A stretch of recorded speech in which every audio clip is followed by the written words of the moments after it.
Hello students, welcome to TSAT classes. Welcome to the TSPSC Group 1 mains program on Indian polity and constitution. This is your 𝗧𝗦𝗔𝗧. Let us start the class by understanding what we have discussed in the last class. In the last class I told you, which was a basic introduction. As a part of introduction, I discussed about the syllabus for polity constitution. I told you how to write an answer, what are the important points to be remembered, keywords, introduction, body, conclusion. I also showed you one question. Today let us directly go to polity topic, where we will start chapter 1. In chapter 1, these are the topics we have. The first one is the evolution of the constitution. The second one is the role of the drafting committee, constitutional philosophy, preamble, salient features, basic structure and amendments of the constitution. Almost 1, 2, 3, 4, 5, 6, 7 topics are there. Total we have 7 topics in this. Today let us see some expected model questions. Expected model questions.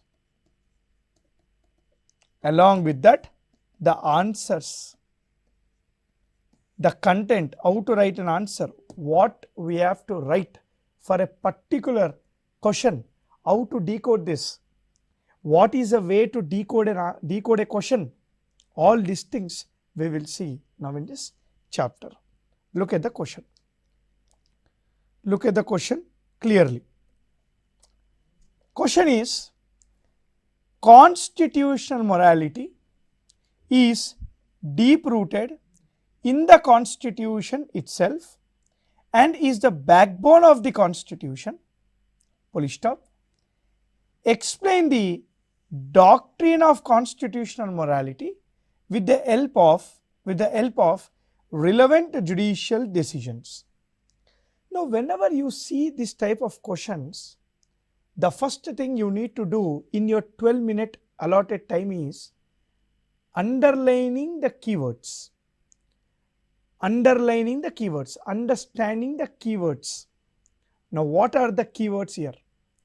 The keywords are constitutional morality. The second keyword is backbone. The third keyword is with the help of the relevant judicial decisions. There are 3 keywords. 1. What is doctrine of constitutional morality? The second keyword is why doctrine of constitutional morality is the backbone. And this should be explained with the help of the recent judicial judgments. Judicial judgments. These are the keywords, these are the things we need to explain in this particular answer. Let us pen down the model answer for this. I will just give you synopsis and show you the model answer for this particular question. You need to write down in the introduction part, what is constitutional morality? The moral values within the Constitution of India, the moral things where the constitutional provisions teach for the Indian society. The second thing in the subject part we need to discuss is the why constitutional morality is the backbone. What are the reasons? What are the provisions, like preamble? What preamble teaches? fundamental rights, DPSP. What are the teachings of preamble? What are the teachings of DPSP? What are the teachings of fundamental rights? We need to discuss. And lastly, we need to have a conclusion. In the conclusion part, as part of the conclusion or before the conclusion, you need to give the recent Supreme Court judgments and say that constitutional morality is really the backbone of the Indian Constitution. Look at the answer. The doctrine of the constitutional morality safeguards and upholds the enforcement of the rule of law in India.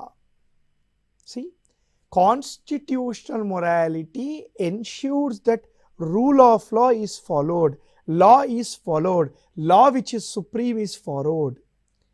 It recognizes this distinction and non-homogeneity and promotes diversity, helping to make the society more inclusive. The moral values, the constitutional morality ensures that the diversified nation, homogenic nation, where different types of people are involved, come together, and where the law ensures it respects each and everyone's opinion. It also promotes people to be an active participant of the system and fight the inequalities and non-constitutional elements.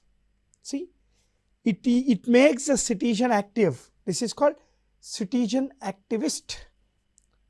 By questioning the system, criticizing the policies, whereby bringing the moral values. There are 4 important elements of the Constitution which are part of or linked to the constitutional morality. 1. Preamble.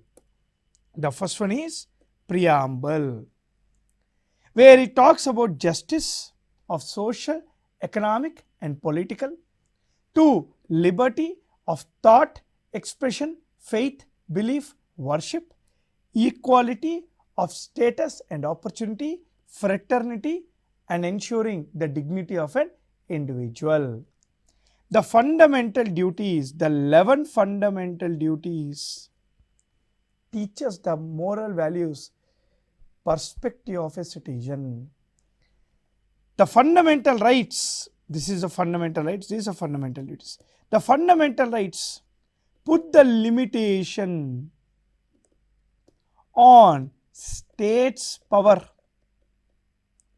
Put the limitations on state power.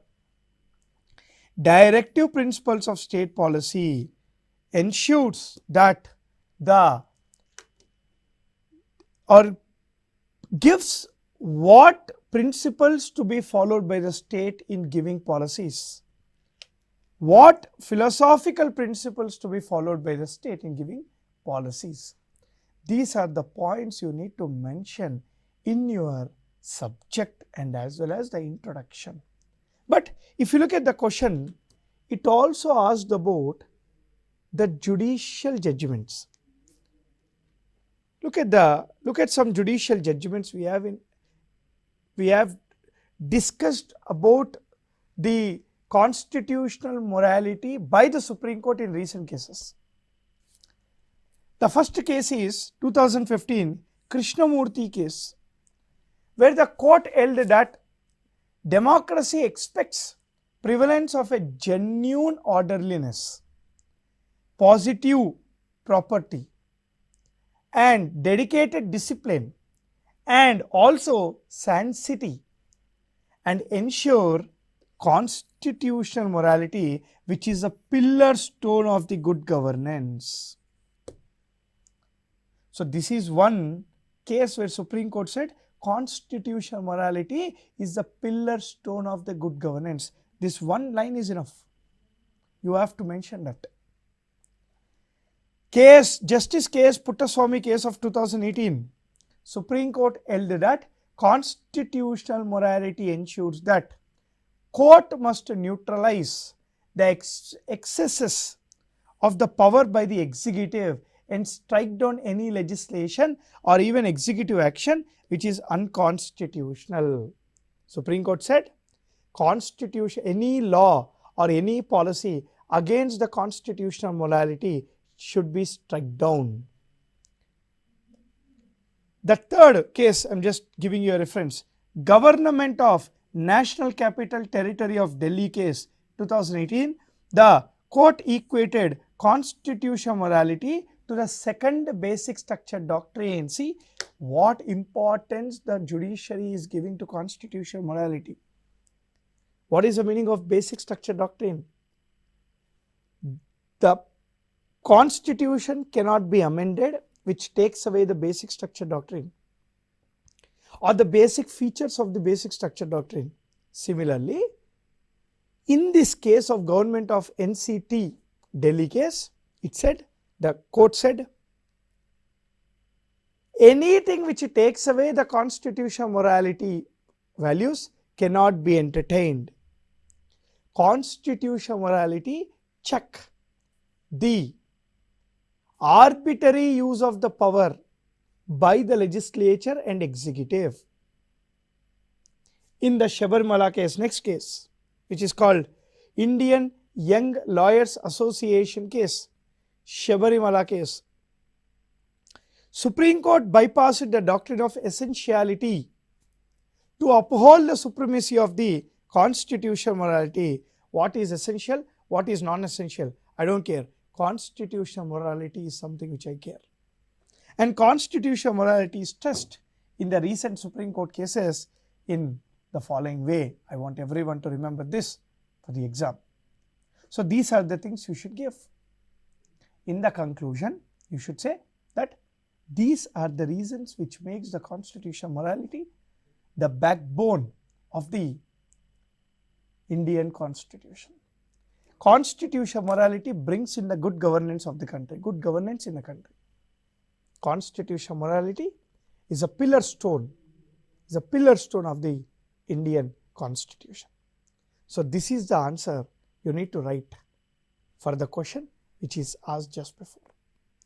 Let me go to the next question now. Yes. Look at the question, very simple question. The Indian Constitution was not drafted in a single day, comment. See, the Indian Constitution was not drafted in a single day, comment, just a comment. Tell me your views. What are the facts? Very simple question. This is related to evolution of the Constitution. This is related to evolution of the Constitution. What is this? The Indian Constitution was not drafted in a single day. Was not drafted in a single day, comment. It talks about the evolution. See, Constitution came into force on January 26th, 1950. What exactly happened before the Constitution came into force is what the question is all about. Because it is a 10 marker, you can't write from 18th century or 19th century. You need to stick on the exact points. Now what to write in the introduction, what to write in the subject, and what to write in the conclusion. Introduction. Coming to the introduction part. You have to define the Constitution. Constitution is a codified document, written codified document, which consists of certain provisions like your articles, schedules, parts, etc. This Constitution is a primary law of the land. All other laws are called the secondary laws. It took 2 years, 11 months and 18 days to draft the Indian Constitution. You have to come to the subject now.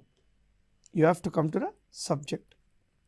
In the subject, you have to keep the heading as evolution of the Constitution. Evolution of the Constitution. And you need to start writing you need to start writing the timeline analysis. Year wise of whatever happened in the evolution of the constitution, you need to mention. For example, I'll tell you this. You can start from 1922. In 1922, Mahatma Gandhi in his magazine called Young India said, the destiny of India shall be decided by Indians alone. The future of India shall be decided by Indians alone. In 1925, a all-party meeting headed by Mahatma Gandhi held at Delhi drafted Commonwealth of the India Bill and sent to the Labour Party in England. 1925. In 1927, Simon Commission was formed to provide the recommendations for the future acts in India, where this was boycotted. In 1928, Motilal Nehru came with Nehru Report. Motilal Nehru came with Nehru Report, where it talked about or it discussed about certain constitutional provisions. 1928 is very, very, very important. 1934 is important for the exam. Why? M.N. Roy is the first Indian to demand a separate constituent assembly with only Indians to draft the constitution. M.N. Roy is the first Indian to demand a separate constituent assembly with only Indians to draft the constitution. 1936, the Indian National Congress session of 1936 took a resolution that no constitution for India given by outside India is applicable in India. Meaning, Indians are very keen that they need a constitution. 1946, Cabinet Mission Plan came to India and established Constituent Assembly. The Constituent Assembly consisted of 389 members. All 389 members are Indians, and the purpose of the Constituent Assembly is to draft the constitution. So, the first meeting of the draft Constituent Assembly held on December 9th, 1946. The first meeting of the Constituent Assembly held on December 9th, 1946, where Dr. Sachidananda Sinha was appointed as the temporary president of the Constituent Assembly. On December 11th, 1946, Dr. Babu Rajendra Prasad and 𝗧𝗦𝗔𝗧 Mukherjee were elected as the President and Vice President of the Constituent Assembly. December 13th, 1946, historical objective resolution was initiated by Nehru, and this was passed on January 22nd, 1947. Objective resolution was initiated on December 13th, 1946 and passed on January 22nd, 1947. We have something called June 3rd. We have something called June 3rd Plan, or this is also called Mountbatten Plan. June 3rd Plan of 1947, Mountbatten Plan, decided to give independence and create two separate countries. July 22nd, national flag designed by Pingali Venkayya was adopted. National flag designed by Pingali Venkayya was adopted. We have something called, the next one is August 15th, 1947. India attains the independence, but the constitution was not formed yet. So, on August 29th, 1947, drafting committee was formed. Drafting committee consisted of 7 members. Dr. B.R. Ambedkar as a chairman, T.T. Krishnamachari, N. Madhav Rao, K. Munshi, Syed Sadullah, Gopalaswamy Iyengar, Krishnaswamy Iyer.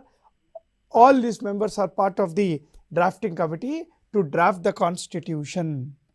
On February 12th, 1948, the constitutional advisor B.N. Rao has provided the first draft of the constitution. Provided the first draft of the constitution. Right? On November 4th, 1948, the final draft of the constitution was initiated in the Constituent Assembly, and on November 26th, 1949, Constituent Assembly passed the constitution. On January 26th, 1950, the Constituent Assembly passed the constitution. This is not done in one day. This took time. Look at the timeline. This was not drafted in one day. Ends, the conclusion part ends. The constitution was not drafted in one single day. It was evolved by the course of a period. It evolved by the course of the period. This is the answer you need to write for this particular question. This is the answer you need to write for this particular question. Now let me go to the next question. Evaluate the significance of the preamble of the Constitution of India. Is it the part of the Constitution? Is it the part of the Constitution? Substantiate. Very important question. It talks about evaluate the significance of the preamble of the Constitution of India. Is it part of the Constitution? Is it part of the Constitution? Substantiate. Now what are we going to write for this? What are we going to write for this? Try to understand. You need to define the preamble. You need to define the preamble first. You need to define the preamble first. What is preamble? Preamble is a summary of the Indian Constitution. Preamble is the introductory part of the Indian Constitution. Preamble is compared to objective resolution of the Indian Constitution. But preamble will neither give power to the legislature in making the law, nor preamble provide authority for judiciary to review any law. Meaning, preamble is not giving power to the legislature to make laws, nor it is giving power to judiciary in reviewing the laws. Then the question comes, is preamble part of the Constitution? This we need to look in the subject. Is preamble part of the Constitution? Firstly, why this question came? The question came because preamble is not giving power to the legislature, nor preamble is giving power to the judiciary. Then is preamble part of the Constitution is a question mark. For this purpose, we need to look at 3 major Supreme Court cases. Case number 1, ฎ versus Union of India case, 1960. In ฎ versus Union of India case, Supreme Court said, preamble is not part of the Constitution because it is not giving power to the Parliament, nor it is giving power to the judiciary. So, it is not part of the Parliament. Preamble is not part of the Parliament. The next case we need to look at is 𝗘𝗍𝗧 Bharati. 𝗂𝗍𝗧 Bharati case, preamble said two things. Point number 1. Yes, I too agree. Preamble, Supreme Court said, I too agree that preamble is neither giving power to the legislature nor giving power to the judiciary. But even though it is not giving power to both, preamble is part of the parliament. Because what is preamble? Preamble is nothing but the summary of the constitution. Preamble is not a different thing. It is a summary of the constitution. So only preamble is part of the constitution. Meaning Supreme Court overruled its previous judgment. In its previous judgment, Supreme Court said preamble is not part of the constitution. But Supreme Court in 𝗂𝗍𝗧 Bharati case 1973, it said preamble is part of the constitution and it can be amended also, but the basic features of the preamble cannot be amended. The third case is 𝗧𝗦𝗔𝗧 versus Union of India case 1995. The Supreme Court accepted its version which Supreme Court said in 𝗂𝗍𝗧 Bharati case and upheld whatever Supreme Court mentioned in 𝗂𝗍𝗧 Bharati case. Supreme Court overruled its decision in 𝗂𝗍𝗧 Bharati case. Supreme Court upheld its decision in 𝗧𝗦𝗔𝗧 versus Union of India case. So these are the things you need to mention for this particular answer. This is a very important question. These type of content you need to know. One thing you should know now is to get knowledge, to get content, to get dig into the subject, get more content. Writing an answer depends upon how much content you know. So first let us know the content, then start writing the answer. This is the way you should take the mains preparation forward. So this is your chapter 1, class 1. For the same chapter 1, I will be taking one more class. I'll see you in the next class. Till then, happy learning. Jai Hind.